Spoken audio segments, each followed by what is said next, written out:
Alors, quand l'aviation de l'établissement a reçu le courrier dans lequel on disait que l'affaire avait passé son fil, on ne peut pas dire que l'enquête était arrêtée. Non, l'enquête se poursuit. C'était simplement d'indiquer que des personnes avaient été placées en garde à vue, sur la base de quoi les investigations réalisées n'ont pas permis de les impliquer comme auteurs des faits. Donc là, actuellement, de nouveaux courriers ont été reçus, sur la base desquels la police est saisie et poursuit ses investigations. À quelles difficultés vous rencontrez dans le dossier? La principale difficulté, c'est justement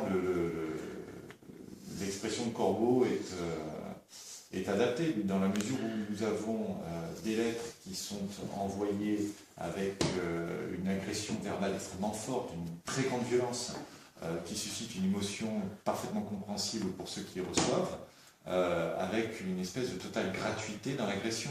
Donc c'est vrai que là-dessus, nous heurtons à un mode opératoire qui est, je dirais, extrêmement complexe et déchiffré. Comment va se dérouler l'enquête? L'enquête, elle se déroule en application de la loi, c'est-à-dire que nous avons un certain nombre de moyens d'investigation à notre disposition sur la base desquels les courriers, les personnes sont entendues et les recherches sont entreprises par les séries d'enquête, je dis bien, pour arriver à identifier l'auteur de ces faits. Donc actuellement, il y a une information judiciaire? Alors, il y a eu une information judiciaire qui avait été ouverte en 2009, qui a été clôturée par une ordonnance dont donne lieu en 2012, le juge d'instruction faisant le constat de ce qu'il n'avait pas pu identifier l'auteur de ces courriers. Et malgré une vidéo, malgré les courriers, on n'arrive pas à trouver de personne? Parce que l'enjeu principal, ce n'est pas la rumeur, c'est la manifestation de la vérité. La justice s'attache à chercher la vérité, à chercher l'auteur des faits.